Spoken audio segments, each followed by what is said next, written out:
Keel. Councilmember Kerr. Here. Councilmember Parmet. Councilmember Sullivan. Here.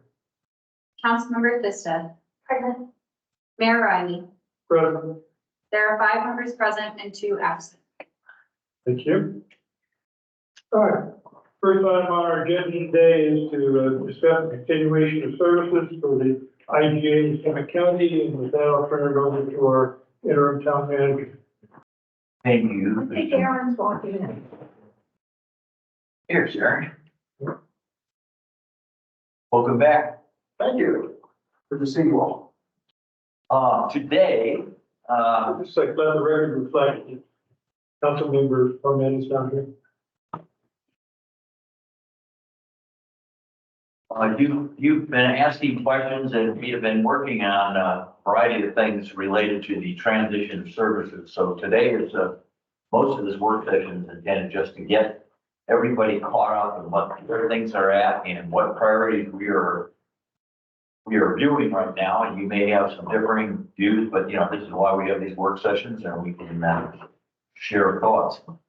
So just for clarity, the major areas here we're talking about are licensing. Under licensing, there's liquor, there's business, there's STRs, and I guess there could be marijuana, although there's no outlets here now, but that may be something we need to talk through. And Addie will be discussing more about licenses here in just a few minutes. Planning and zoning, Lindsay has written a memo. He's obviously here sitting next to me, a wingman, as he called it. And that's the second big area. We also have engineering, building services, which are the plan check permits, the inspections and all that. Road and bridge / public works. I'm going to add building to that too, because somebody needs to look after this building. I think our public works guy is going to be our building manager as well. And law enforcement. So those are the areas. And Jennifer and I would, Jennifer, jump in anytime you want. I'm going to just spend a couple minutes running through the engineering and down ones we just discussed. So in terms of engineering, so we need to extend this intergovernmental agreement, but there are a couple of these things, the licensing and the P&Z are the ones that we intend to accelerate, do the work on, and get those transitioned in the next 60 days or so. And again, Maddie and Lindsay will be discussing those in just a couple minutes. The others will need to pass or try to get a continuation of services extension with the county. To get some additional time just to get the services provided, but also to give us time to work on the alternatives that we've been talking about. Law enforcement, we've talked about a couple of different things. So as an example. Excuse me, Gary, could you say again which ones you are saying are on the 90-day track to take over and which ones you're looking for continuation? I'm not sure. In terms, of all the ones I mentioned. Yeah.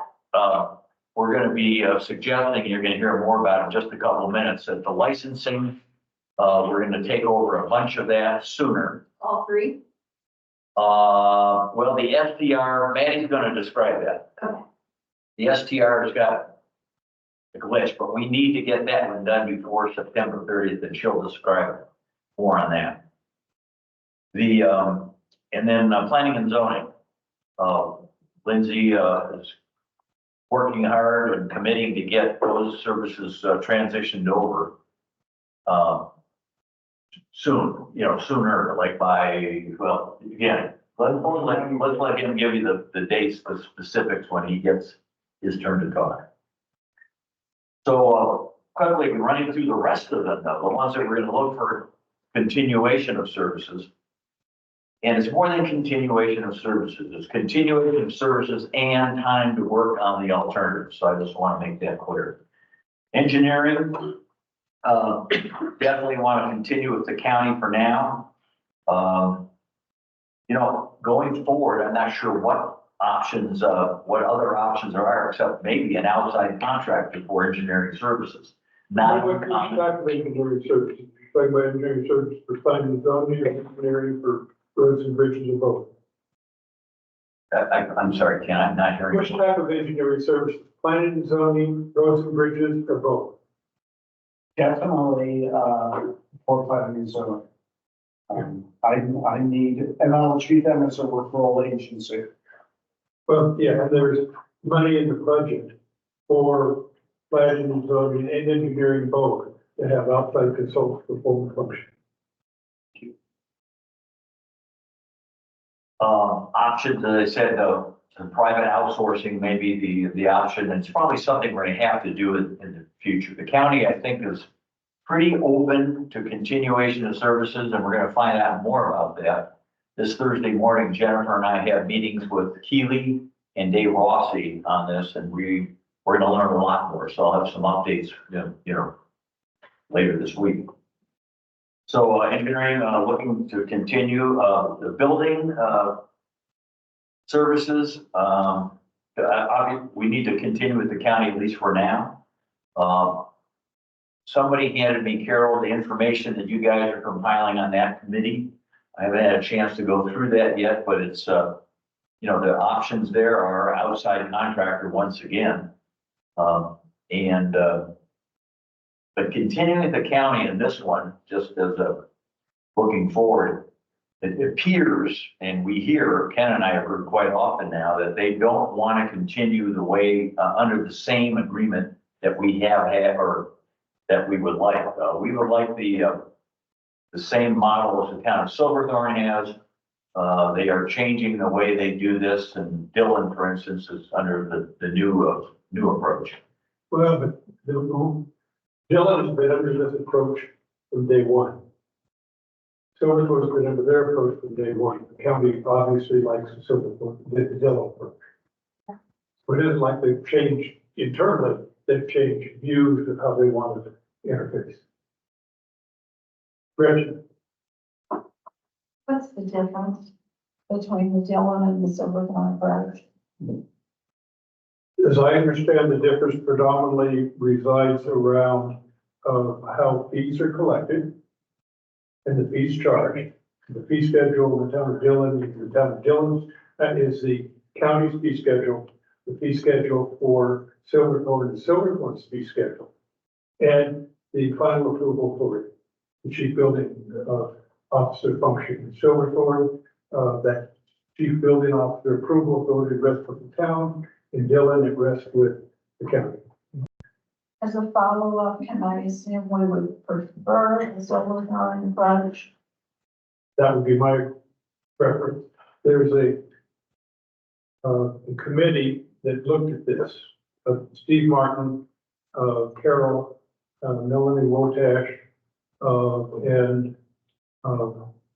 John Kuban are meeting with, and myself are meeting with Lindsay on Thursday to give him the results of their look. And then I would look to Lindsay, and so I'd look to staff to make a recommendation to the council of which direction we should go. Okay. And a follow-up to that, Carol shared that information with me. I'm going through it currently.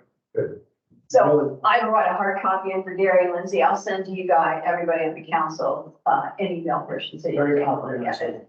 Well, you gotta put it on my drive. People to find, to depend on what my IT advisor. So, yeah, Did I capture that correctly? You did. moving down, road and bridge. As you all know, the county contracts with Keystone to provide the road and bridge services, road services, plowing and so on. I went back and looked at that agreement. The last version that I can see, well, it goes through 2009, and it's been evidently renewing on an annual basis ever since. So I think right now, I think we have an agreement through December 31st, the way I look at it.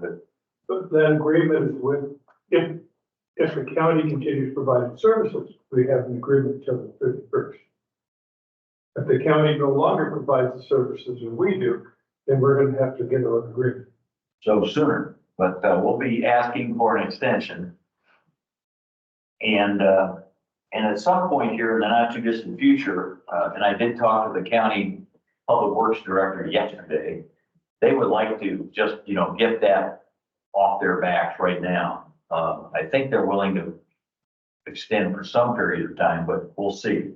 But they like, we've got kind of a middleman there now that maybe isn't necessary. So Ken and I met recently with Keystone on a variety of topics. It's one of those meetings that we have to kind of keep up to date and stuff.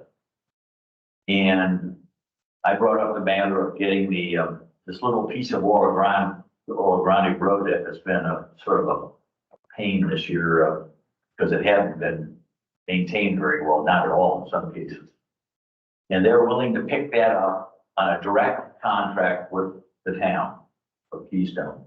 The price is $1,400 and some a mile per year, but it's going to be much smaller than a mile, believe me. So it's a piece of road that they're willing to contract directly with us on. And the only reason I mention this, because this is not the biggest news of the week, is that I hope that is slightly opening the door to allow us to come in to talk further about the entire, just a contract directly with Keystone. That's the way I would see it going forward. Ken, you might just comment on what Chris Sorensen's reaction was. Currently, there's about 7 miles of road being maintained. The discussions that you all had with the public before incorporation was that additional roadway would be picked up to 14 miles. And I didn't see him fall off his chair, but I did see a noticeable. Well, but however, if you look at those miles that we're adding, Keystone already maintains them with contract with HOAs. In all cases, except for Ambulance Corps. And Oro Grande. But everything else, they currently do the maintenance of through separate agreements with the HOAs because they have the equipment. So that part I didn't know. So that should be that eye-opening for them because it's pretty much already there. And the other piece that they don't maintain today, but it's maintained by the neighborhood company, is the roads over in East Keystone. Independence, and the rest of the roads over there. And those are all maintained by the neighborhood company. So I would assume that we would be talking to the neighborhood company about potentially asking them to maintain it, and we would pay for it. And that would be the way to probably have the least impact on the residents going to a town maintenance versus. So I think the goal for us is to first let's see what the county's appetite is and go from there. But if they are, wringing their hands, then I guess we should probably quickly get with the Keystone to, just to short circuit the county out of it, which is where I think they want to be. The other issue we have is on Soda Ridge Road and on West Keystone Road. The work that Excel did, they had numerous pavement cuts, numerous areas that have to be filled in and repaved when the winter season is over, when you start getting into spring. And I would think that we would want to have the county keep responsibility until that work is done. Yeah. That's major work. There's going to be inspections involved with that to ensure that Excel meets all the county requirements because of the pavement cuts. And then is on Soda Ridge. Soda Ridge and on West Keystone. Okay. There was all the electrical work that they spent almost 2 months in there pulling the electrical lines out. One of the electrical lines out, replacing. Can I ask a question now, just big picture, in big picture wise? We want to be able to be controlling all of those, whether it's a contract with Vail Resorts or somebody else. And right now, the people that are paying for that, Vail Resorts paid for some, HOAs paid for some other. Keystone Neighborhood Corporation pays for sewer. And there might be some that aren't, nobody's. So from a budget perspective, just to be clear, is that, and I'll pick on, I'm just trying to understand this. The Keystone Neighborhood Company that does streets on the east side, those residents over there pay them to do it, right? Well, that's part of the use. They're part of the use. So what we're proposing is that the city's just gonna pick it up. Because I know that they sent a note that our dues might go down in the new town. Yeah. So the new town's gonna pick up an expense that we're not getting any money in for. Is that correct? This is part of the budget. It was budgeted, but we're gonna be picking up expenses. Because it levels out the way that road maintenance is done in Keystone. So all the roads in Keystone are now, ownership is picked up in the same manner. There will still be roads that Keystone will not be maintaining, which are private roads. And are listed as private roads on the plats. So we're gonna have to go through this summer, when we get a roads and bridges director in here, pull the plats and see how each of those roads is indicated on the plat. And if it's a pure private road, not ours, but we could negotiate with whatever, whoever owns that road, if it's in the town's interest to maintain it. One of those roads would be Tennis Club Road, which is used by 100 buses a day in the winter. That's clearly was never intended as a private, or maybe intended as a private road, but certainly isn't used as a private road. What did my worry is these K and C people, they, oh, we got a town, okay, we don't do that anymore. Do they know that there's some? We've been having that discussion, that discussion with AMC for the last two, Mark Matthews for the last 2 years. Okay, so he knows that for some length of time. Where we are going to go, Mark knows that our preference would be to go to him and have them continue to provide the maintenance. If they say no, then we'll have to go out with an RFP to get a private contract. So if he says yes, we're going to pick up payment and responsibility, but they'll continue doing it for us. Well, no, there'll be a contract, there'd be a contractor to us. Right, Performing so we'll be responsible We'll for be the responsible. contractor. For the roads that we pick up maintenance for, and that may not be all roads in East Keystone. Yeah. Sounds like there's a lot of negotiation yet to do with us. Oh, yeah, we have to start. I guess this seems like a pretty detailed conversation that we might not need to have right now, but I personally, for selfish reasons and as a town council member, would like to have clarification as to how we are distinguishing between those roads that are going to be maintained and not maintained. It depends what's on the plat. Okay, and I just think we need to make sure, I hear that you said you've been talking to North Matthews, I also know that KNC has some very active Mavericks who are, we probably need to make sure we're over communicating to manage expectations. I would just, Until we understand how we're going to do it. yeah, Yeah, I think any communication to individual members of KMC would be a little premature. but I would just even offer that explaining, because there are so many expectations from the community, that even just issuing a notice through KNC, whether it goes from Mark or whomever, saying, hey guys, there's been conversation about the roads and which services the town's going to assume. Many of these decisions are yet to be made. Stay tuned. Just so they know that those decisions have been made to try to put an end to the rumor mill and the assumptions. I mean, that's what I'm hearing Dan saying, and I've seen a lot of those email chains.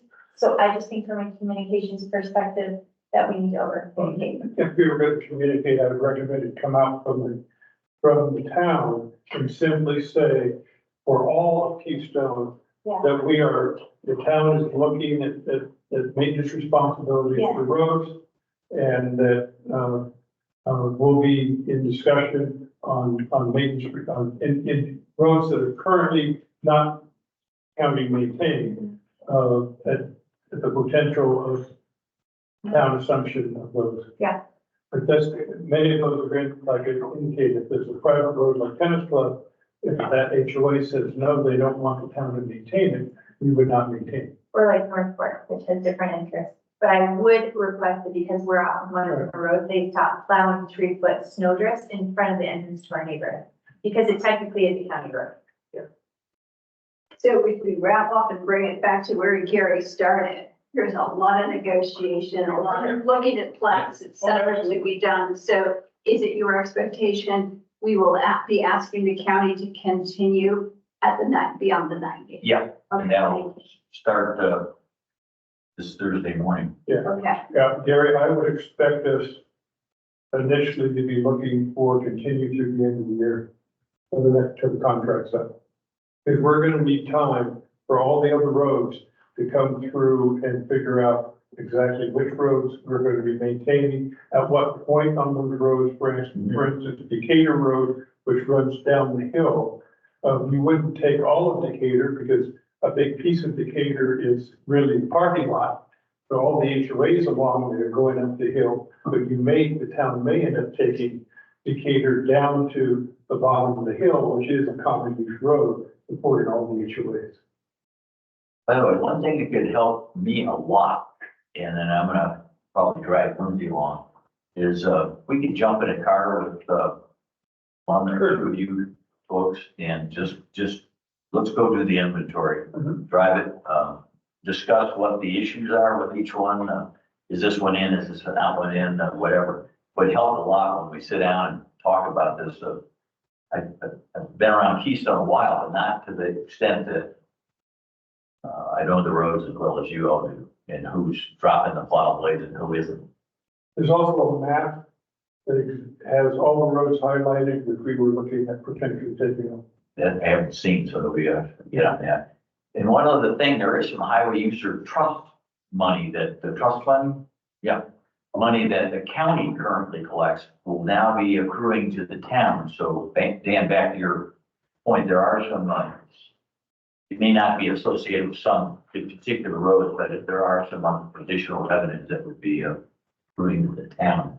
There's two sources of revenue potentially. One is, this is Towns Incorporated, we now get 50% of the county roads and bridges property tax that's collected out of Keystone. And we also have the highway users trust fund, which comes from the state. Yeah. Oh, I just have a clarifying question on this issue here. So one way that I can see the county responding related to continuation of these services since they have a contract with Vail, is the county saying, well, let's just assign the contract to you, Keystone, and then you manage it. I'm wondering, Contract, well, I have a contract, yes. it's not a typical contract. It's not, and I don't know if, I mean, maybe the county has additional renewals. I don't know. But one question, the county might want to get out of managing the contract. And so the question is, would the town be in a position to manage the contract? Basically what you're saying is, if the county said, we'll assign the Yeah, rest, and they all would agree to assign that contract to the town for the rest of the period. yeah. And I think the question would be, all right, when are we starting to receive the tax revenue that we're supposed to receive? Yeah, okay. And then also, do we have staff to manage the contracts? That's why I pointed to. Well, yeah, it'll be your town manager and public works director, I would assume, and I don't think that's I'll tell you how the contract managed today. The county can't even tell you who is responsible in Keystone for that contract. I read that this morning. It's amazing that we're still working into that contract from that many years ago. It's, The county is spending zero time on that contract. Other than paying the invoices that come in quarterly. so more to come on roads, a lot more, but that's when we would push to extend and or get going with Keystone on a contract. But if we do decide to go with a proposal that Jennifer just put on the table, I absolutely agree with Ken. We need to make sure that the county is holding the Excel responsible to complete the actions that they promised to do. That was one of the reasons I was concerned when we were talking about Excel licensing last week or last time. That's their responsibility. And finally, law enforcement. I mentioned earlier that, the mayor and I had a meeting recently, 2 weeks ago now, close with, Jamie Simons, the sheriff, and Peter Haynes, the undersheriff. They seem very, absolutely wide open to, continuing services. I asked the mayor later on, I said, but I didn't hear anything about money, but I think we've been tipped that there's gonna be a charge coming. And, you know, so be it, I guess. We have not seen anything on that yet. And then there was a good discussion, I thought, between the four of us regarding, you know, how this might work. The sheriff was very clear that he was willing to continue, but not with any additional responsibilities. He doesn't want to enforce STR issues. He doesn't want to, oh, you know, whatever those things are. Part of his problem, and he was very upfront about it, it's just staffing. They're having a hard time keeping enough staff as it is. And he certainly doesn't want to take on any further responsibilities beside Keystone. But we did talk about some other things, like some speed control. He has some grant money that could be used for some officers who maybe want to work a little overtime to do a speed control kind of a thing through town here. I thought it was a good idea. We also talked maybe about a hybrid system. These are all things yet to, you know, none of these are tightly wound proposals at all at this point. The hybrid was something like, gee, we're going to need some code enforcement. And I keep pointing back to STR. By statute, the sheriff cannot do code enforcement. Well, yeah, but in terms of the hybrid I was thinking of, I guess that's I right. just wanted to clarify, earlier you were talking about the sheriff. Yeah, he can, but well, we need some. Yeah, but we could do code enforcement by establishing a position over planning. That is both correct, with the exception of, and Jennifer, correct me if I'm wrong, there are certain ordinances of noise, I do believe that the sheriff's department can enforce. They do. Yeah. Like currently. But you are correct. The county utilizes the code enforcement officer, code enforcement, and the county attorney's office if it goes that far. We will have an issue with code enforcement regardless of the direction we had, I perceive, because the town of Dillon also doesn't want, they don't use their police force to do code enforcement, either they have a separate code enforcement. So the thought is maybe that we look at hiring a code enforcement person, just have, Which was budgeted. which was budgeted. Good. Good to hear. So, question in his not wanting to extend, does that mean we have budgeted for 2 officers today in Keystone? Does that mean he's not interested in that? Yes, Okay. I didn't understand the question. question, if we budgeted for 2 full-time officers to be located in Keystone, the sheriff is not interested in providing that support. So that was my question. My follow-up was, does this just continue with as is, which doesn't increase our response time or our actual coverage? Correct. And then my concern with the sheriff, I don't know, because we heard him say it, would be one of the candidates for the town manager brought up the geographical challenges with them being able to respond or getting called away because of priority to other county issues, which I don't know that actually accomplishes what our hopes and dreams were for response and. I think a discussion of the options right now is a little premature. Okay. And because we don't even have a proposal from the sheriff or from the town of Dillon yet. So, I share your concern. But until we can start seeing what the options are, it's we're kind of shooting.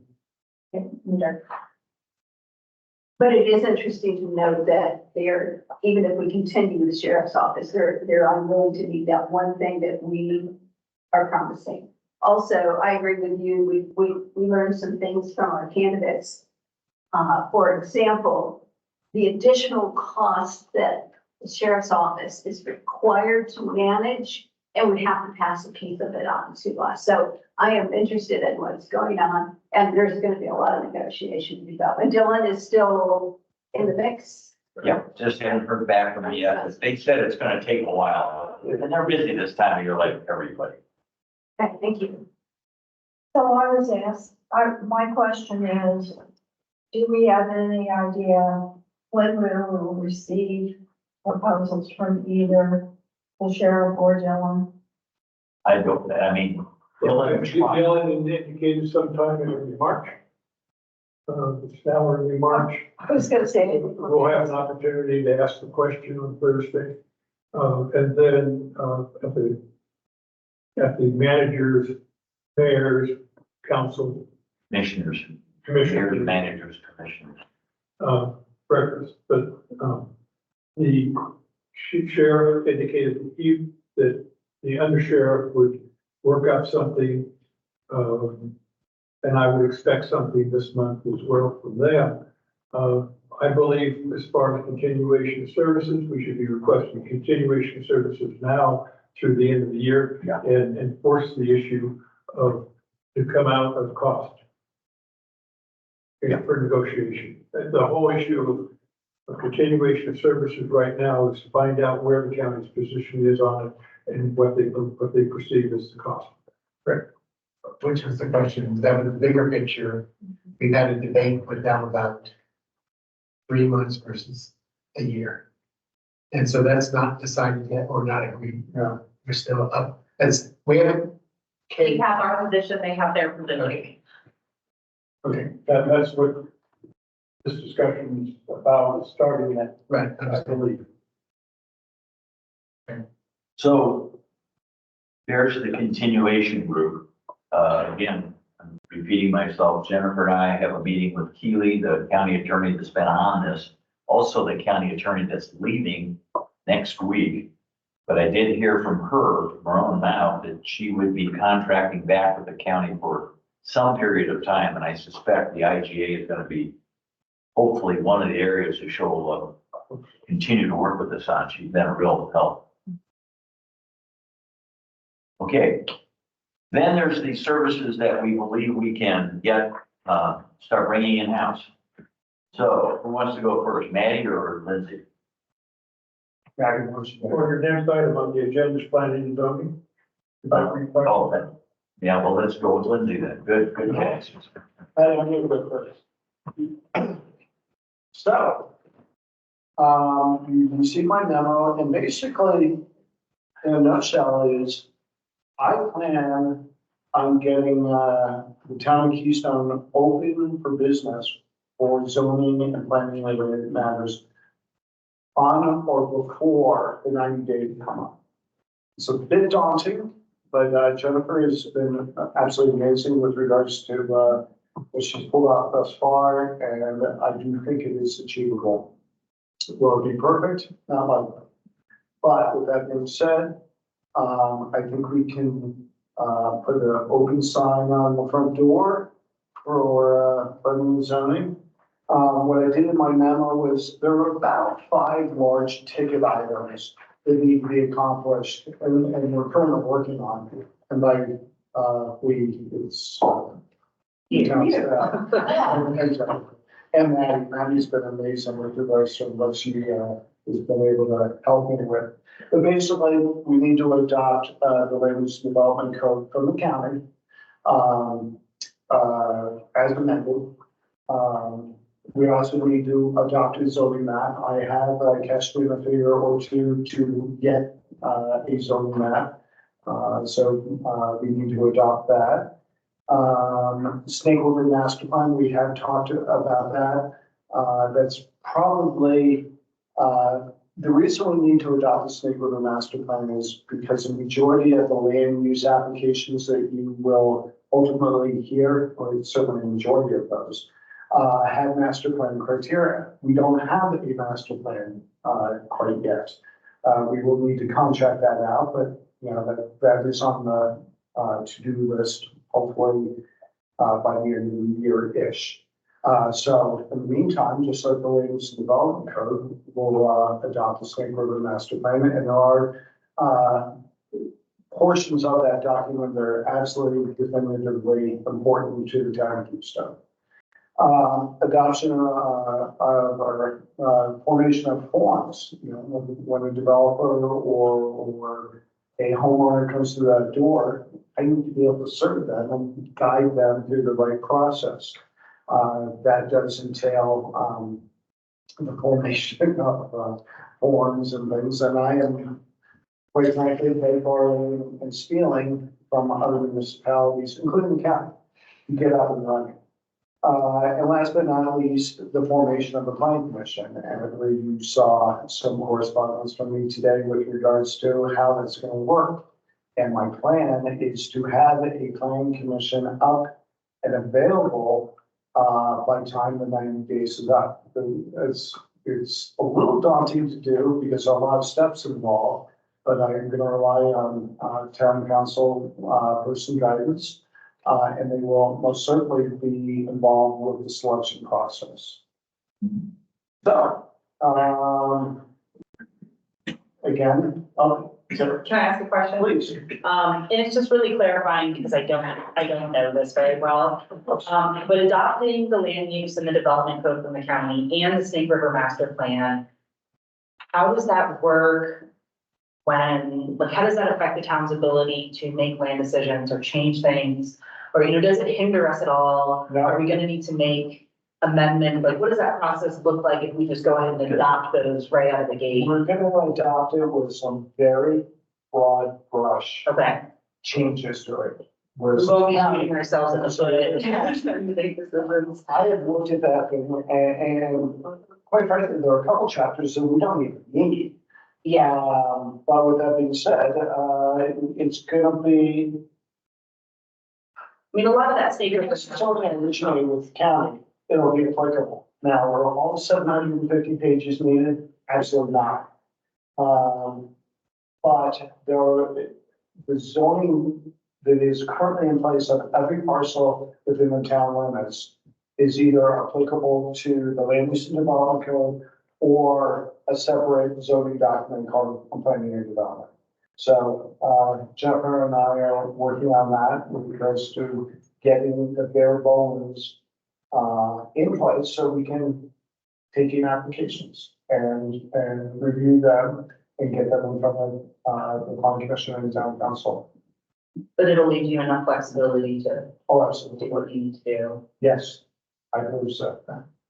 And I guess I would assume to follow on that later on, as you get more time maturity, you'll whittle it down and make it more Yes, consistent with our town, yes, with amendments.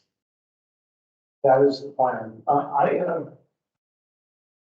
think I think the land use and development code, there's certainly portions of it that are very, very good, and probably somewhat ahead of its time when it was originally developed in that 88. And it's been amended multiple times. But, it is not all applicable to the new town of Keystone. Valerie? So to address what Sarah's concern was and something that we've dealt with in the past in relation to incoming potential applications, I guess the plot shop situation comes to mind and whether or not we'll be able to make amendments that Yes. the intentions and culture of Keystone. Yes. So that won't slip through the cracks and we won't get some crazy application that we haven't addressed ordinances for yet. You never say that. Address that, like if we haven't made an amendment and one comes in and we're like, whoa, this is something we haven't addressed in the town yet. We need to address this before we take this into consideration. But then are we bound by state statute to? Jennifer can help with that, but I think we could also use pending ordinance. And, right, and you could do a moratorium. You could put a moratorium on processing certain types of land use applications. Until you decided as a town Yeah. planner. Yep, okay, yep. So my question was linked to all of these. So you said this will give us the flexibility to be able to get going now by just whittling down to what's relevant. My concern is the opposite. What's the process or procedures for readdressing some of the zoning for making some changes to what exists now? It's A, is it feasible? And B, what is the process? So, if I may, the first step is to get the foundation, if you will, which is the land use development code. And then as we get up and going, we can certainly amend that document accordingly. And, I plan on having several meetings, with town council and planning commission to see what the big ticket items are to either remove or amend. Okay, But the first step is to I understand that. get the big document. I trust you to get that done, or are we looking ahead? So, And what's the process for amendments? Is that ordinance? Is that resolution? It's an ordinance, and it's probably spelled out in the land development code It right is. now. It goes to the planning commission first, yes. and then it They will make a go to town. recommendation. It's actually a little bit more complicated than that, but we will amend that accordingly. All code amendments would go to countywide planning commission, not the planning commission. But in this case, it will be the planning commission. And then they make a recommendation and council, moves to adopt.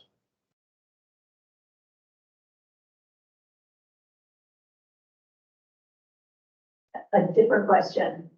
Sure, don't lose my mind. Oh, just forever, so that we're all understanding the same thing. So the land use code and development code, that talks basics, as you said, talks zoning.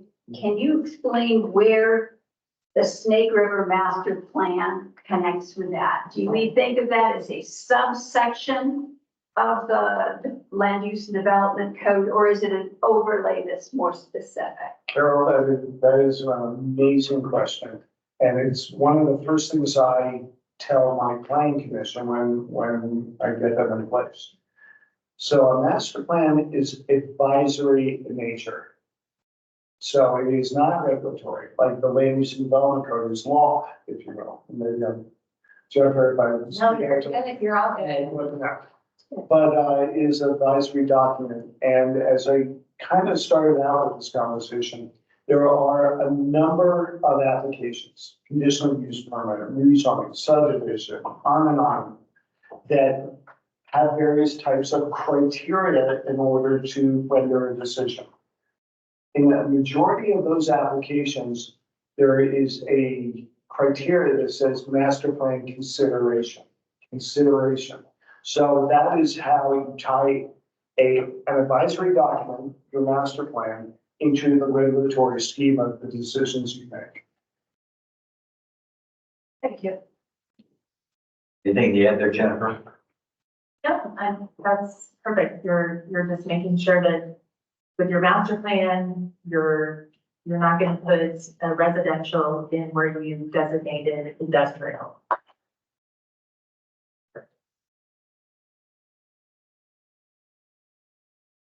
What I've seen in the Snake River Master Plan, it's not too bad when it comes to addressing the Keystone area. It addressed workforce housing, the number of, and views of how that should be established, and other areas. That is correct. There are roughly 7 separate elements of the master plan, of which housing is one, environmental is another, visual is another. So where applicable, we will discuss those when we do indeed hear latest applications. Now, when Carol addressed the question of the process going forward, part of that process would be the development of the comprehensive use plan, I guess, for Keystone, which would be basically that master plan. Correct. And that would be on the agenda probably for end of this year, next year. And then the Second piece is a time to potentially go back and relook at the land use and development code and all the PUDs, and to make, would you envision us opening that back up to take a look at something comprehensive for the town as a town versus what we adopted? Yes, That's a huge task. The answer is yes. I foresee the master plan work program, if you will, by the end of the year, will absolutely have to be contracted out. And will it be overseen by staff and the decision makers? Yes. There'll be a tremendous amount of public input, and it's quite time consuming. Now, the land use development code portion of it, I believe with Jennifer's help, I think after we get, the foundation, if you will, laid, I think we can incrementally change it. The problem is it's very interconnected. So it's challenging. So I think Scott can handle that, but might need some assistance. And I think that's a challenge we have to take. You will be in good shape with just the simple adoption of the code, land use development code, as amended. Again, broad brush. You will have the tools you need in order to review development applications. All right. Comments or questions? Thank you. Thank you. It's a great time to bring up what I emailed you about regarding Dylan.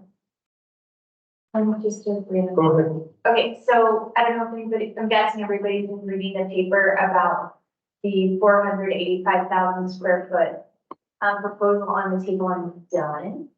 And as a novice town council member, we don't have a meeting next week, but they're opening that proposal up to public comment. And I just wanted to suggest that it might be an interesting opportunity for our novice town council members to observe something of that scale in action with their town council and public comment. It's on the 19th at 7 p.m. at their regular meeting. I'm not getting here. Yeah. So, It's the waterfront property, right? yeah, I'm sure they will be a lot of public comment. I assume people are awake. Oh, we. It'll be live. Easier for us. But it would be interesting because the stakes are low for us to be able to watch. Oh, yeah, that's a good one. Very good. Nothing else on that subject? The next item on the agenda is licensing priorities. All right, so I have been in communication with the Summit County Clerk's office and Taryn over there. She's a Summit County clerk and recorder, and she is interested in transferring liquor licensing over to us at the end of that 90-day period. And that is something that we think is a reasonable expectation for us to take over before the 90-day period happens. There are some liquor licenses that are already kind of up for renewal that we will be handling in conjunction with Taryn right now because they're already in the process. And those will be coming up on the April 9th agenda. I think that's the date of the Tuesday that meeting. So the first April meeting on the 9th. So we will have some of those discussions before we make that transition, but we're prepared in my office of one person to take over that responsibility. But in doing so, we would need to make some decisions about whether we would like to just follow statute or if there are any other concerns that council has in adopting a new liquor code for the town and what that would look like. One recommendation about what you could do And doing so would be allowing the clerk's office to have administrative approvals of renewals of license applications. So any new licensing for liquor would still come before the council and be reviewed that way, but for renewals, instead of bringing it before the council each time an application renews, if there's no other outstanding issues, we could potentially write that into the code that would just be administratively. So that would be the benefit of potentially considering things that way. And additionally, if we had concerns about marijuana and tobacco licensing, we could write that into the code at the time that we did that as well. The other licensing piece that the county has existing control over is the STR licensing, and the renewals are coming up in September, at the end of September. So we would need to ideally take over those services before then.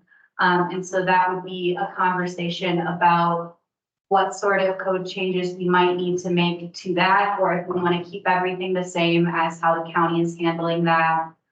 Questions about if there's enforcement pieces and what you want that process to look like. And from my perspective as staff, understanding what sort of solutions you're looking for so that when we're picking technology to be able to make decisions and implement that process, we know, okay, these are the important things that we need in an STR licensing software. And these are the pieces that are important for us to enforce. So I would propose having that conversation in the July meetings so that we could get the code implemented and ready for us to start making that transition in September. And then the final piece of licensing that I've heard discussions about, but would need more guidance on. Currently, the county doesn't have business licenses for businesses in Keystone, but if that's something that the council is interested in having us do, that's something that our office could take on. However, I would ask that that be a conversation after the STR licensing, because the STR licensing is going to be a big lift for our staff to figure out all of the logistics of that and get that implemented. And then from the perspective of educating business owners and getting that buy-in, I think it would also be beneficial to kind of have that conversation when we can dedicate the time to it.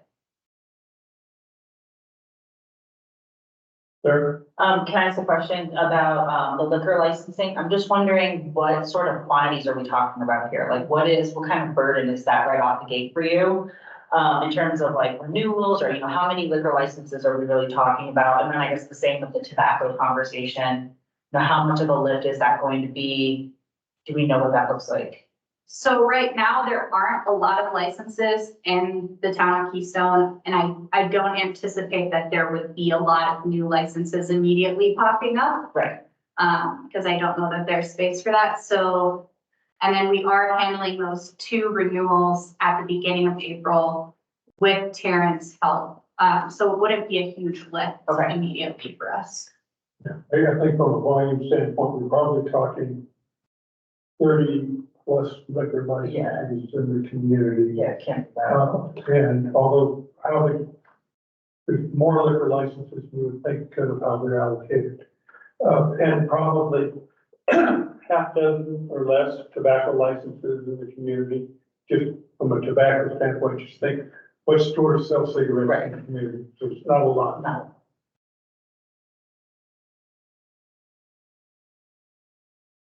So, One okay. question. I'm so sorry. I'm Go ahead, Joe. Go ahead, Joe.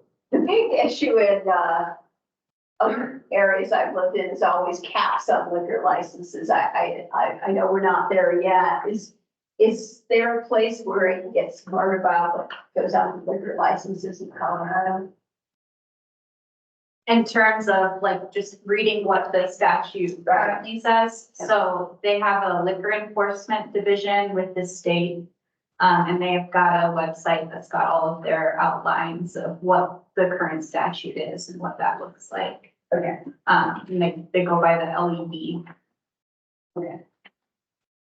with any new liquor license that's issued to, one of the elements of proving a need for a liquor license is the needs and desires of the neighborhood. Yeah.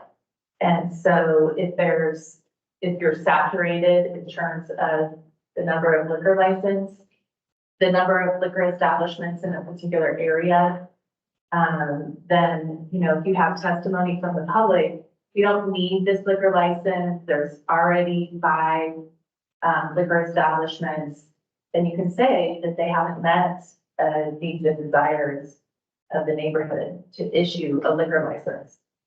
So what would trigger that? What would bring it to the public's attention that we are considering? And you have to provide notice that you're hearing the liquor license application. That will be a routine. Yes, it is required by law. Thank you. But that would be only for new applications. New, Right. yes. And then I guess follow up on the quantity, given that the quantity is not a substantial amount, would it be feasible to dive into it a little bit more and address our code, or is that going to be too much? Or, like if there's changes that one. Then we could actually meet with the marijuana. By the city then. No, I'm talking about liquor. Yeah, but. Given that it's not hundreds and hundreds of applications, is it feasible to review what that code looks like, or is that not something? So there's 2 ways you can do it. You can either follow, when somebody applies for a liquor license, they are regulated by, the division of, what is it, the Colorado Division of Revenue, Yes. COR. And it's a liquor division. And so they have to apply to the DOR for a license, and they also have to apply to the local government entity for a license. And you can, as a local government, adopt an ordinance which would allow for different processing for your applications, not new applications, but mainly renewals where you have no issues, where they're gonna be rubber stamped. Maybe you have a transfer of ownership, and those can just be administratively handled by the clerk. Those are very, very common in municipalities. Most municipalities have those types of ordinances that they've adopted.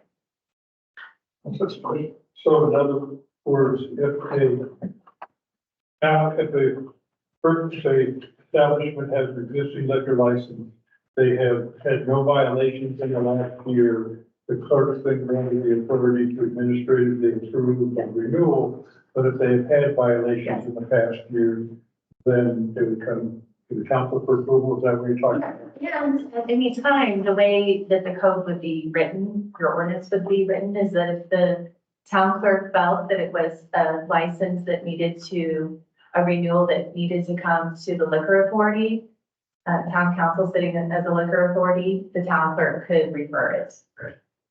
Well, that was the question, is what's the trigger? She just described. Yeah. Good question. I do have one more on the July start looking at the STRs. My concern with that is the STR question is going to be a hot button in this community. I anticipate a lot of public input coming in on the STR issue. So I don't think it's going to be a fast approval cycle if we really want to get input from the community. So could that potentially be pushed up to start, say, June versus the July time period? I'm also concerned about once the council has weighed in and you understand the scope that you talked about and the enforcement level, that any software requirements or databases that needed to be established are going to have to be in place before those renewals come in. So is that, given the other work that you're doing on liquor licensing, tobacco licensing, marijuana licensing that will be coming forward sooner, probably by the May time period, is that doable to bring that up, say, to You move that up to one. I I'm think- thinking of your workload. I mean, I think in some ways that helps pieces of the workload and allowing me to have some guidance on the STR piece in advance. So I think, yes, doing it in June would be. Mayor, Yeah, from my experience with the county, do not underestimate the work, heavy lifting. I'm gonna say, I'm shooting from the hip, half a FTE. It is very labor intensive. So just please keep that in mind. if you just do the math, 2,000 licenses I think the county's spending about 30 minutes a license today. The town of, I saw you, London. The town of Blue River does that with about 8 minutes per license. A lot of it depends on the software selection that you choose. But even at 8 minutes a license, that you divide that up, we're talking significant workload in the clerk's office and the deputy clerk's office to pull this off by September. Can I ask, when you do that, does that mean, is that in a 1 month period? No, I'm talking Currently. potentially. It depends how we set the ordinances up of when those applications have to come in. A lot of it may be dependent upon how we allow bulk requests from property management companies coming in with that as well. So a lot of that depends on how the process is designed. You said between 8 and 30 minutes per license? Yeah, just to give you an idea, and I remember from the county discussion, because the county is very bureaucratic, all right? I believe they got the assessor's office involved in going over and making sure that the property was properly registered, so they would have a stop there. There are many stops, including the treasurer's office as well. Everyone's office got involved with it, with stops along the way. In our case, if you have the software set up, a lot of that could be done automatically with databases, checks. And then you flag it you flag to the clerk or the staff, those that need to be further investigated where there's a mismatch. But yeah, right now, the way it was done in the county is very, very manually intensive. The way it's done in Blue River, they have about 200, I think, licenses, something, 150 to 200. And their town manager indicated it took her about 8 minutes to license. And that was a different approach for approval. But yeah, this is probably the heaviest lift staff task we have. No offense to it. It's up there. Some redundancy in what you're just saying. If I understand correctly, liquor licenses can be created anytime during the year and then renewed at that same time. In contrast, the county has decided that no matter when you create your STR license, September is the renewal date. Do I get that correctly? And that's one thing that we can make a decision on whether we agree or not. Well, that's something I recommend the staff. make. Okay, I agree. Okay. But What regardless, are the decisions? there are 2,000 licenses out there today. Yeah, okay. All renewed in September. Hopefully we could use So 19, maybe only 1950. Maddie's quitting. It's all right. Everything's, she's not. Well, Hiring a deputy clerk. I couldn't even know anyone who would be great at this. It's good.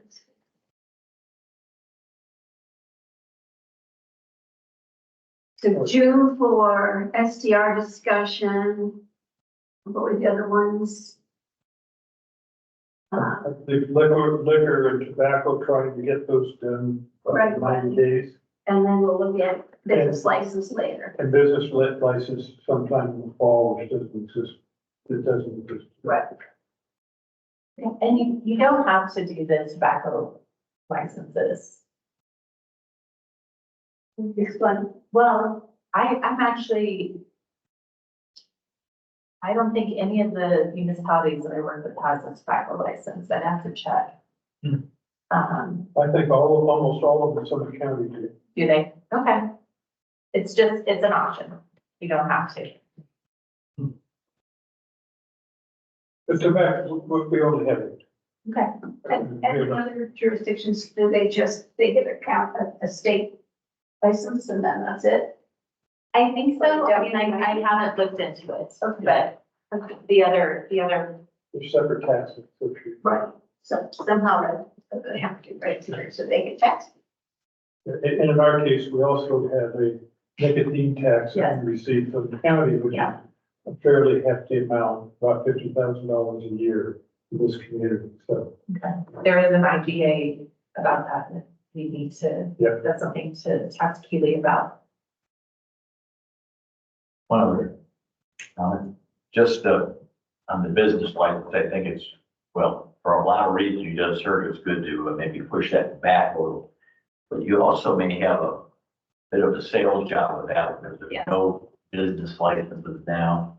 Some people are going to be asking why. Yeah. And there are some good answers to that question, but you're going to need some time to build your case.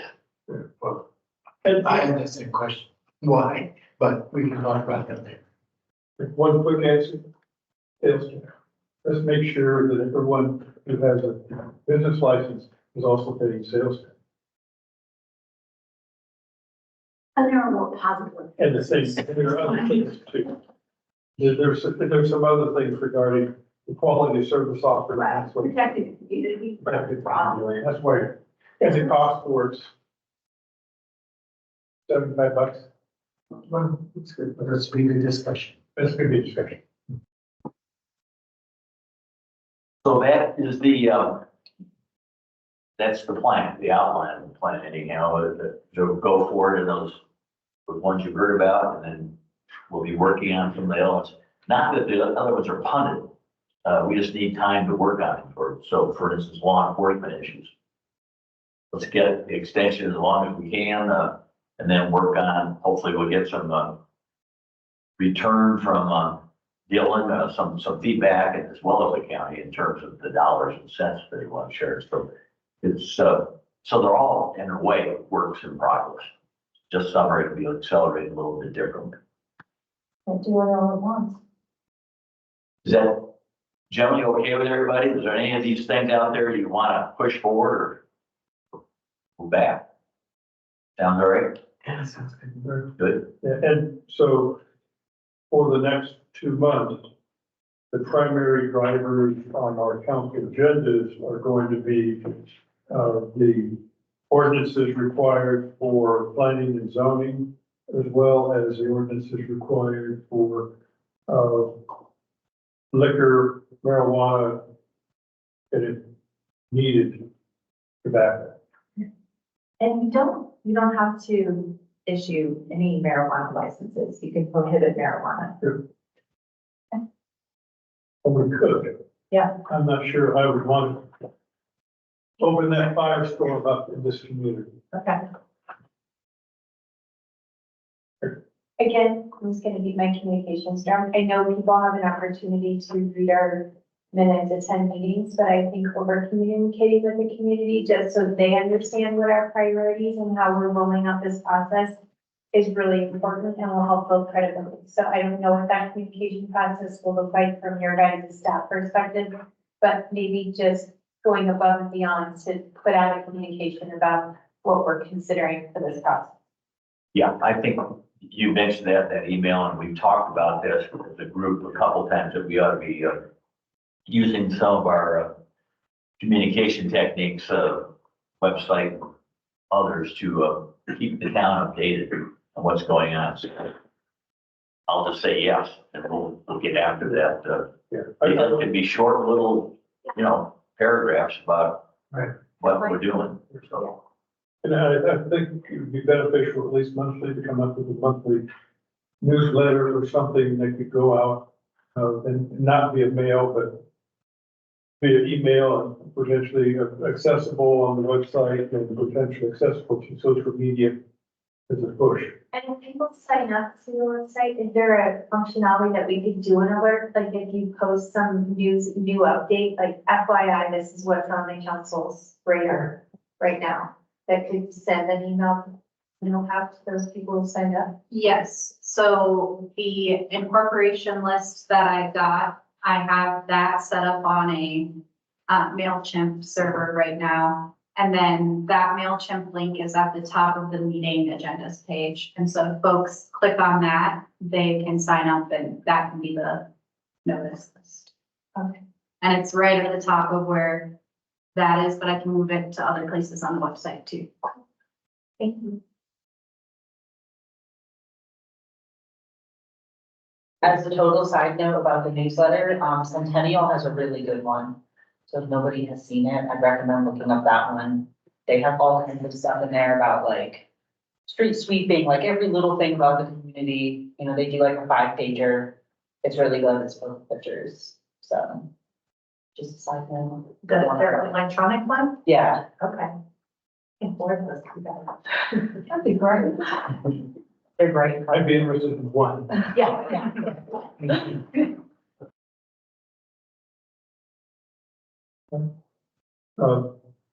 Any further discussion on the planning zone licensing?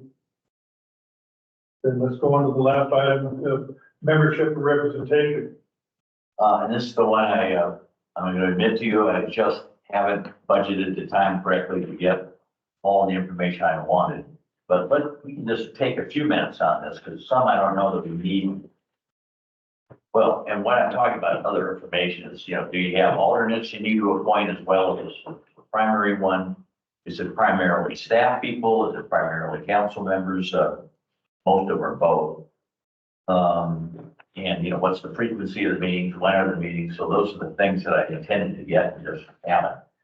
But the groups so far are Summit Chamber, Summit Stage, the Housing Authority, where we've had people going, Council of Governments, CML, CAF. CAF is typically, but not always, the mayor and the manager, but it's the manager and council members in other cases, depends on how they decide in those communities.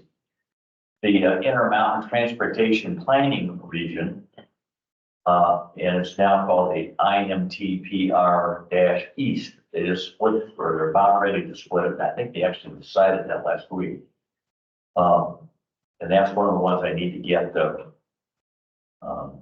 some more information on what they want. And then the I-70 coalition are the ones that I've identified so far. So I will work on these and get some more information. Go ahead. All right, thanks. More slowly than you talk. What was the one after the housing authority? School. Council of Governments. I don't think you mentioned school. Is the school district and county meeting one on that list? I'm sorry. The school district / county meeting on that list? The monthly meeting between the school district and the county and the towns? I don't know what the towns do. You're right. The county and the school district had a regular meeting schedule. I'm not sure the other towns do, but I can check into that. Right now, the town managers. It's a manager, school district director. The county commissioners though had All right. but it was just the commissioners and school board. So I don't know if anybody else doing that, but you're saying now that there is a county manager in school district. Right. Yeah. Which That's is what you were talking about earlier. really important. What's that called? I sent you an email ages ago. I'll resend it to you because I was on that chain. I can send you the administrator of that meeting. But that was vital because we don't have a voice in school district issue considerations like bus stops, bus routes, etc. So. And is there a standing meeting with regions and CDOT? Does CDOT have standing meetings with within the regions? CDOT, what they have done over the years, at least when I was with the county, is they had about a quarterly meeting where everyone was invited, all the towns are invited. It was always at the courthouse up in Bragg. And we usually set aside at least an hour for an overview of what the region, what the head engineer and a couple of the staff people would come in, give a really good overview of what's going on. Everything from traffic counts at the tunnel and issues going on at the tunnel to up and down the corridor. Projects planned for the summer. It was very good.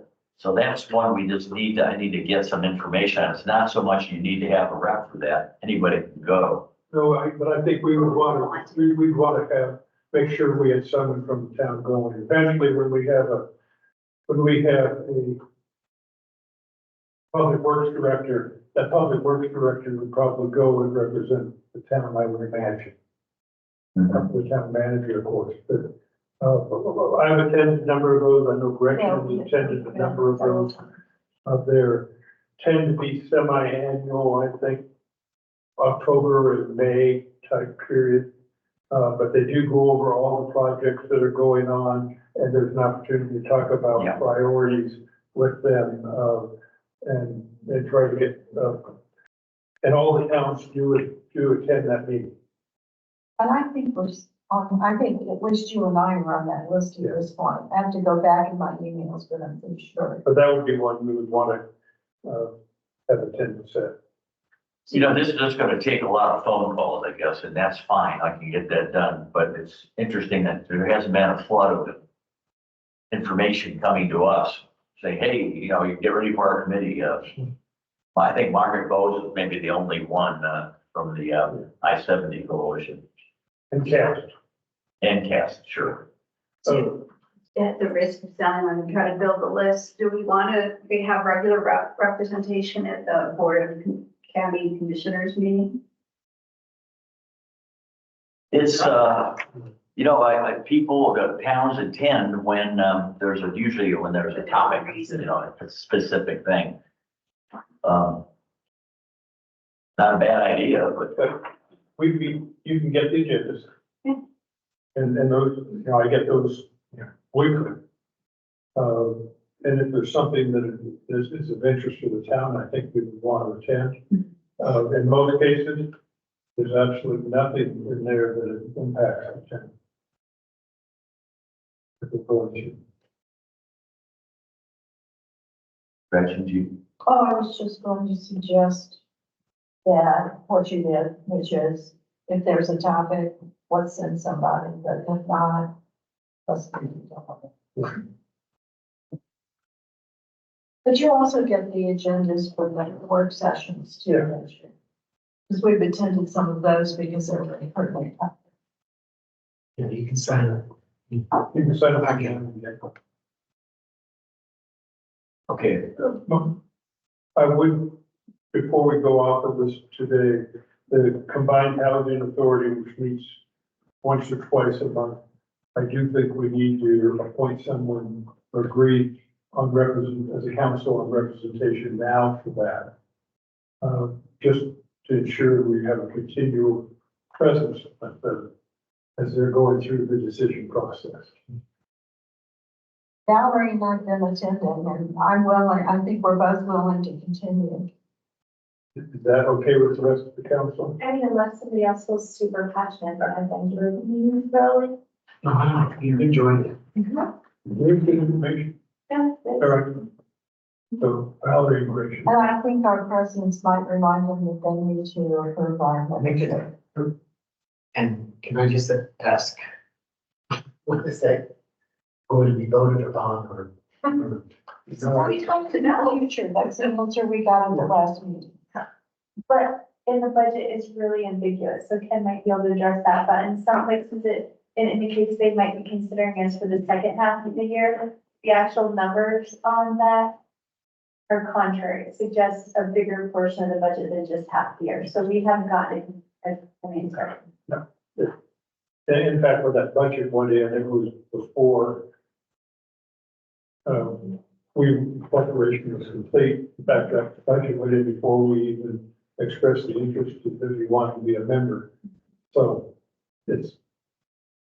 We just show up and beg, everything. And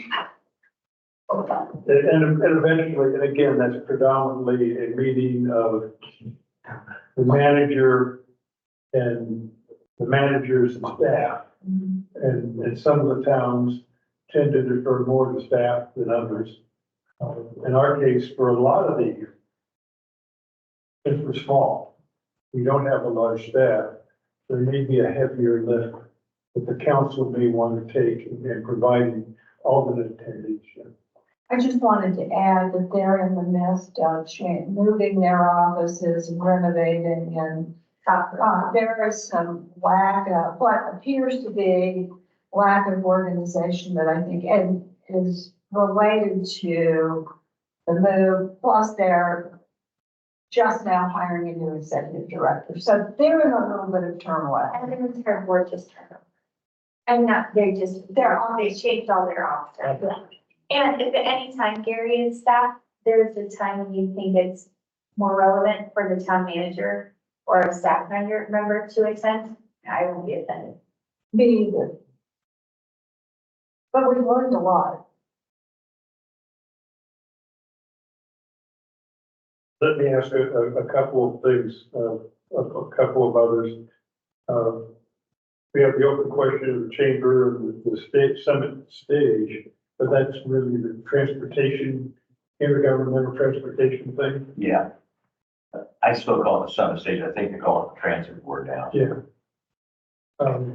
We also have asked, are you guys okay with myself and the manager being the primary register cast? And then as you have, we have opportunities for cast meetings. We then open it up to everyone on the council for potential attendance. Yeah. And at the CML conference, CAST always has its annual meeting in conjunction with that conference, and everyone's invited to that. And it's also one of the better parties of the whole event, so you may want to put that down. Oh, and Yeah, put that sure, one. I put that one on my list. But it really is, you're meeting a lot of your peers at CML, and then this is the immediate resort group that you'll be working with quite a bit over time. What does that stand for? Association of City Council. Thank you. I've heard that. Sorry, I literally just Googled it, didn't even go up. And I can't believe, Absolutely wrong. Well, that's it. again, for CML, all of us are getting CML information. And we can participate as we're available. Again, myself and the manager is the primary point of contact, and again, just like the cast, as you say, I've been sending you cast, anything I get from cast, I'll send out to you. I-70 Coalition, that's another organization that is really a lobbying group of towns and counties, I guess, along I-70 for lobbying to the state on I-70 issues. And I think we probably need membership on that as well. Yeah, and I believe we already received our invoice for that one. Yeah. Margaret's right on it.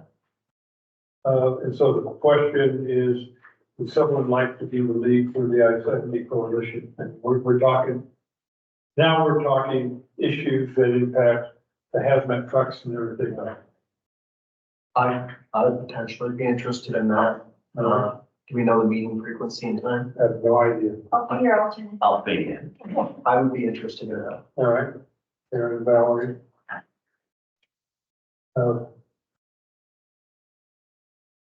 Good morning. Anyway. Definitely interested in the cast annual meeting.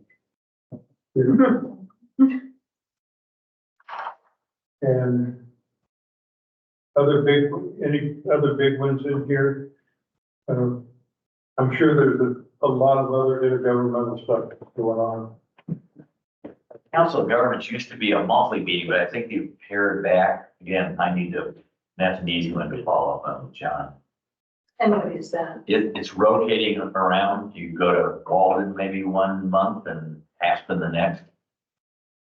Oh, you're talking about It's not gonna know where it was. It's a 6-county intercounty. No, but that's not even, oh, Northwest Council of Governments. Yeah, yeah, Now it makes sense. yeah, and that's a 6-county organization. That would be Route, Jackson, Grand, Summit, Eagle, Pitkin. 6. And a lot of, region-wide things. Used to be a big organization that related when the original water award started with Denver. It was actually started way back in the 30s, but there was a big response from the mountain counties starting in the late 70s, early 80s. That's still part of council of government, but everyone now has their own water attorneys and fight the battle. But it's still a good organization. They help with some grants. They help a lot with the smaller communities. Organization that's worth, I think, being involved. And you all see John Staffney and, and again, primary representation there. That one, it used to be just you pick somebody for the year and, so it's probably just one, but we could put 2 people there to make sure we have coverage. From what I've seen, they have a primary involvement. Yeah, that makes sense. I think there's someone on Silverthorne Town Council that works for them, so you have a carpool buddy. Oh, no, we had a whole bunch, Northwest Cog is located in Silverwood. Oh, but I misunderstood them. I thought you said we rotate meeting location. No, I was just saying that it'd be good to have maybe 2 reps in case Carol couldn't go, then Dan would go. Gotcha. So just to clarify, the meetings don't move there in Silverthorne, they don't. No, they do, but Oh, I'm sorry, that would be, well, yeah, meetings travel around, excuse me. sure be travel. Yeah, and I haven't seen much for meetings from them other than the board, Other than, the board. Are we particular about whether or not it's the mayor or the town manager from Everton? It appears to be both of those are manager, mayor, but again, I'd be open to the council. So I think the manager probably needs to be there. That was the question. A rep, but then the question is council. Are you gonna join this? I think we gotta volunteer. If you need somebody, no one else is. Or, Someone else wants to do it. Everybody step back, I'm still saying. all right. Could be interesting. Yeah. That covers the organizations that we immediately are represent. Dues paid members of. Can you talk about this on the stage? I'd recommend we wait until we get more details on some state. We're gonna need a rep there. Yeah, it's important because they only give us seasonal transportation over Swan Mountain and to anywhere in the county. They like to tell it being a wonderful resource, but it's really challenging for people in Keystone. So it's an important board. Would anyone like to be a rep on the Sunday stage? Or do we need to find out who are the reps we have? yeah, let me do a little more Are background. you gonna refine this list a little bit and then we can readdress? And for those that actually raise their hands, if you have context and let us know details. Yes. What it means. And one other is, I think we mentioned this last meeting, I think the mayor did, when we met with Chris Sorensen recently. His intention is to rotate, so the mayor 1 month, and others as you go through it, once a month. They So should. his intent was the mayor and the manager once a month, and then as a different council member each month rotating through the year. So the question was never. What does that mean? Yeah. No, what it means is he wants to meet with he's gonna request each of the council members meet with him, twice a year. And the mayor and manager meet with him once a month.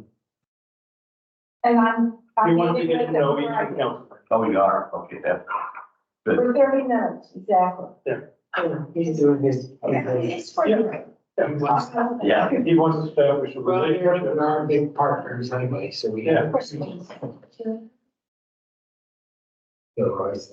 Okay, I apologize for not having all those, facts, all that information, but we'll get it. It's a lot of them. It's just, I didn't make it a priority either. I just had too many things. Nice if they reached out to us. If what? It would be so nice if they took the initiative and said, hey, Keystone, welcome, here's an invitation, here's when we meet, here's why we meet. But If they need something, they will. yeah, Yeah, my guess is there's IGAs involved with most of the county staff. And our task is to figure out what IGAs are out there that we need to become submitted. All right, anything else on that subject? No, but, I did hear Dan ask a couple of questions. We have some time. All right, Dan was asking about just how some other things are going. So, and Maddie, I guess Lindsay too, jump in here. We missed your first payroll last week. I guess y'all know that. what you got next? We got the important, I'm sorry. The important one, really the important one, was accomplished. The issue, as you all understand what went on there. There was, Ken, you even have it better down in your head than I do, but the issue is this opting out. We are an opt out. Is it the- No, that actually came up later, after the payroll issue. They figured they could get all of the council, but the issue that came up is there's a conflict in the plan that we have adopted and the basic plan itself. The plan we've adopted is all employees are part of the plan for the Retirement Association. Here. The plan itself allows elected officials to opt out, but we are also a Social Security opt out.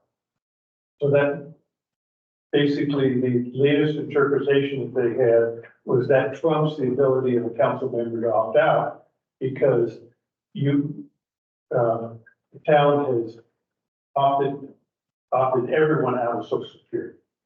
So basically, all of us have to participate in the CRA. The first time that they've ever the first time that it's been addressed in all of the opt-out. Because we opted out of Social Security, we have to be part of the CRA, whether we want. Whether you want to or not, And is that an automatic deduction? How does that work? no, what that means is, first of all, that means you don't pay Social Security tax. Right. But you do pay 3% of your income, of your salary to the retirement account. That's a mandatory, that's part of our mandatory opt-out of Social Security. Your employer contributes 3% mandatorily, the town contributes 8% mandatorily. Net result is you get 3%, 3.25% more money each month. This is a state program, right? No, federal program. Do you agree? A called CRA is a state organization. It's like they need to go back to the drawing board. But It should be opt out. we are opted out Well, of Social Security. Yeah, well. But if you participate, if you don't participate, then you have to participate in Social Security. so it's one of the other, you have One or the other, you have to be in one. that's a big. That's fair. That's fair. That's fair. Yeah, we opted out at the federal resolution is everyone participating in the CR. so we need to put the box or. Just wait till they contact you. Okay, Yeah, that's, I saw. But that was the CRA's resolution last Friday when they looked at it and said, and understood the conflict. They said, Ben's gonna trump it, we believe that just everyone participates. So we contacted and then we opt in. Or you want to opt in, you just have to. Approved. In fact, you may just simply get the automatic 3% deduction and the 8% pass. So your council. So we're in the, let's hear back from them and we'll hopefully have some clarification and we can double up your payroll the next time. Quick question while we're discussing HR things. Do we have any leads on deputy clerk? Or where are we with that? I can jump to that one right now. The deputy clerk, has been just been a tough one. Yeah, We re-advertised, as you may know. yeah, We also were in contact with, an individual that had some interest prior, then sort of went quiet. And has done that again now. Oh, geez. Yeah, it's just, Calls me and tells me he's really excited. I know, and I had a good conversation with him and you know, now 2 more emails and no response. We did get, 2, things are just not common in terms of, people applying for jobs. But we had 2 responses, and we're interviewing one of those, individuals this Friday morning. okay, well, that's a good move. I mean, I'm sorry? that's good. At least there's something. Yeah, well, yeah, you're right. A couple I'll of take this like this person. Yeah. And the second interview is yet to be scheduled? Cameron has some scheduling conflicts, so we're gonna see But it's going to happen sometime. potential if they have. Yes. We're doing some additional checking in that one, and the name seems familiar for some reason. John Dillinger, no, that wasn't it, but, so it had, the name had a ring to it, we just thought we better do a little, Are we gonna just continue to advertise for that position until? well, we stopped advertising, we just did it for 1 week, as I recall, or no, 2 days more than that. That was 1 week in there. And it's, I guess I said, to, Should we put it back up on social media? I can't hear her today. Should we put it back up on social media for free? Or in our website? It's still on the website. Sorry. But officially, it's closed and you have 2 candidates. But if somebody were to apply, you know, like within a couple of days, I'm taking it. Yeah, especially if it's a good one. So does So, that mean we could put something out on social media that deadline has been extended or? let's see how it goes Friday. And, we may be out there again, you're right, if it's still out being posted, even though the closing date was yesterday. Yesterday. It says, so it's still on the website, but it says that the deadline was yesterday. We have one other application from an individual that couldn't believe it, but it really was for the first time that this was, and it came in. Well, I don't know, but it was like weeks and weeks after the deadline, but yet they come in. Did they send it through mail? I don't know why this guy took so long, but, okay. So, whoever asked that question, that's good. There's a couple other things, Dan asked, you know, how are things going with Marquetti and money in the bank and all that, so let's start with money. You recall that we had the agreement with the county to advance the, sales tax dollars, it's $200,000 a month. The first one came through on time and we had just got notification, the next one has either just been done or about to be done It was initiated on the 8th. on the 8th. So, and that money has been, it's showing up in the bank where it should be. And we are starting to pay bills now. I mentioned the last meeting or maybe before, the way that works is, the staff puts in, right now we don't have our, chart of accounts or the codes that we need, but we'll get those soon. And Marquetti's putting that together. But right now, like we bought computers, we'll have the invoice, we'll put computers for what reason. And we send those in, the process then is they send back as a group, a bunch, you know, summarized. Here's all the requests for payment, and then the manager, and Ken is the backup at this point.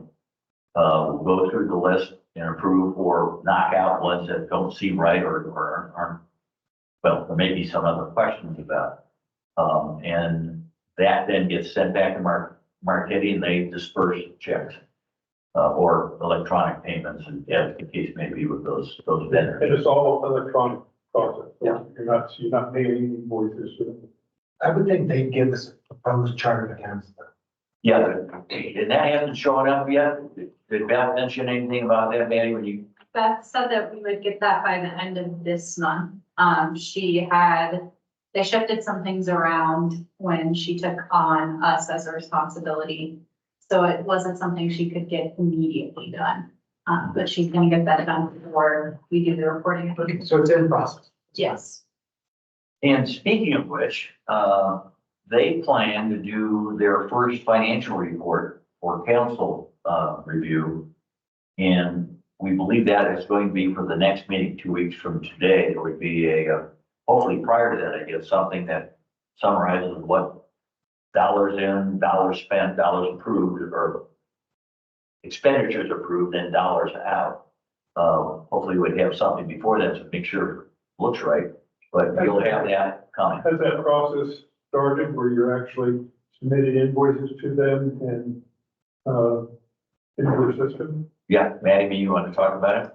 Yes, we have started submitting invoices to them. We had to wait on some paperwork for them to actually process those, to get Beth onto the account to have access to process them. And that just took a little while because they had to send it to us via mail. So we got that form today and we're dropping it off at the bank tomorrow morning. Then they should start the second part of that process. So, Yeah, I'm thinking. it's that, Food lady. oh, good, did you? One of the things. First financial report, deputy clerk covered, dollars for the bank. Well, we do have a meeting this Friday morning, Maddie and I, with the representative from DOLA, who happens to be grew up here in Summit County, Nicole Robillard. She works for DOLA now in Denver. And she is our contact person there regarding the grant application for funding, 50% funding for your town manager. We haven't been approved yet, but we have been given a pretty good indication that we're gonna get approved, and so much so that they know that we have a time crunch, and they are pushing our project forward in terms of organization. Still not approved, but we're gonna get with them and make sure we have the paperwork filled out. Ken, thank you for your time to take the salary over the 3-year period, and that's helpful. We'll plug that right in, and we'll spend time with Nicole Friday. And I can't remember when they told us they might tell I us. just got an email back today. They told us it was going to be accepting the awards by today. And I just got an email back from Kate that indicated the award decisions to go out by next week. Next week's over. Right on. So if we get that award notice, we should be then either close or already have completed the paperwork with DOLA, so we'll be ready to go soon. So if you pick a manager, and you might even have some money for that person. Yeah, We're paying. depending on the timing. Depending on the timing of that award and the paperwork being ready for, we may actually have to have 2 contracts for the town manager, an interim contract that covers the time up until the DOLA contract to us is awarded for the grant, and then you would consummate the regular contract for the permanent town manager. And DOLA is aware. Because if we do that too early. Yeah, we can't execute Yes. contract for the permanent town manager prior to DOLA's issuing the contract to us for it. Right. So that probably won't come into us till sometime in April. So if there's a gap in there, we may have to have a short interim contract with the town manager until that award hits.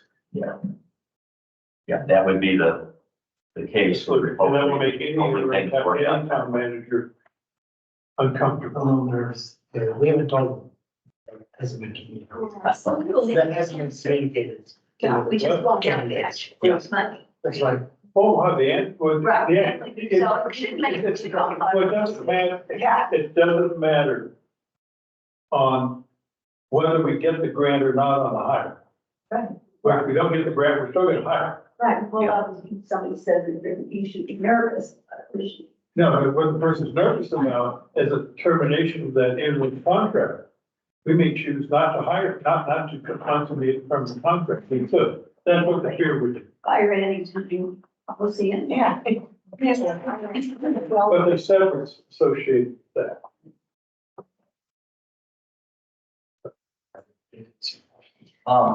That's a little list that I had. Were there just maybe general questions about how things are going?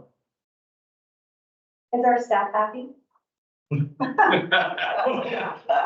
mean, I know it's very fine, but are you guys doing okay? What's our turnover? Everyone for us? I personally, and it's night and day from what I get from, so thank you. Again, daunting, but, I had an amazing, well, several conversations today with Elizabeth Cox, and, it was wonderful. So far, so good, yeah. And I will say that, talk about rolling your sleeves up, and we've talked about that so many times. You should have seen Lindsay and Rick and Maddie and myself pushing desks all over this place. We have decided to put, fully equip the offices we have rented, even though we're not gonna have people in them for a while. But there's all this furniture that has been out all over. So we were getting stuff set up. We took one of those rooms because even though we're gonna be paperless, there's a lot of records and things that Lindsay just, and you're talking about big files and, plan sheets and stuff. So we're using one of the rooms as at least temporarily as a records room. And Yeah, there's 3 rooms allocated for storage. three to what? 3 rooms are allocated for storage. Yeah, well, we've used one already. I will say the way that Gary sold me on that is, it came with athletic, membership. Yeah. So thank you. Desk pushing is one of them. That's right. It's been a pleasure for me to work with Maddie, I'll tell you that. I've worked with Lindsay before, but Maddie has been picking, and again, talk about rolling your sleeves up. The clerks usually don't have to do payroll and, well, there's a variety of things that she's doing that she's picked right up, and it's going just really well and smooth. And so far she hasn't screamed that if you drop one more thing on my desk, I'm gonna pound on you, but that may be yet to come. We'll see, but it's going well. And Jennifer, as always, so you guys have known her for a couple of years now, but we're just getting to know her well, but it's, there's a lot of work coming out of your attorney's office, I'll tell you that. Yeah, we need to make sure she gets paid too. Yeah. In fact, that one was probably worked on Friday afternoon. And I found an error, so $68. I want to talk to you about it. Oh, gee. Which way? Their way. Oh.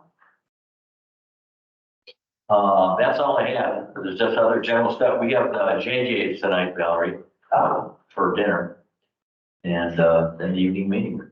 Just for you, Valerie. And we'll watch. I'm not trying to be a fan of that, but I think when we can keep it local, we should, without giving you guys that date. Oh, but we have limitations as to Yeah, we do. what's available, particularly during spring break. Yep. And then, yeah, that's season, that's it. Patty, if you had to do over, would you? Oh. You can be on. Be honest. That's a loaded question. I am very excited about all of the things that I get to take on, and that is a really unique opportunity. And part of the reason why I left Minnesota originally and came to Colorado was to have an opportunity to get out of a bigger office and be able to do things outside of this office. So yes, I would. So. It's good. Be careful what you desire and ask for, you might get it. Yes. I think speaking on behalf of the entire council, we're very happy that you were here. Yes. Thank And as well as with Lindsay, I think all of us with Lindsay have been blown away with the professionalism and that he's been able to fill in that knowledge is something that we understand very little about. Anything goes from that, by the way. We know next to nothing about what a clerk is. Or the whole administrative services function. You really are the director of administrative services. Even though there's nobody you're directing right now. Well, that's the challenge that the entire staff, people, they would never have to stand. Yeah, I would say that this deputy, office manager, deputy clerk thing is, it may have not been the highest price job and everything else, but it's been the toughest. And it's one that we really need right now. I'm assuming you don't want me to make a call. You know what? I just don't understand it. There couldn't have been a more positive conversation I had. He called me 5 minutes afterwards. Yeah. Do we know where he lives? Yeah, she does. And nobody else knew. We figured over the day. There's a fear factor there. I know, yeah. All right, is there any other discussion?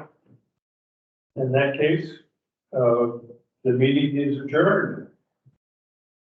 The work session.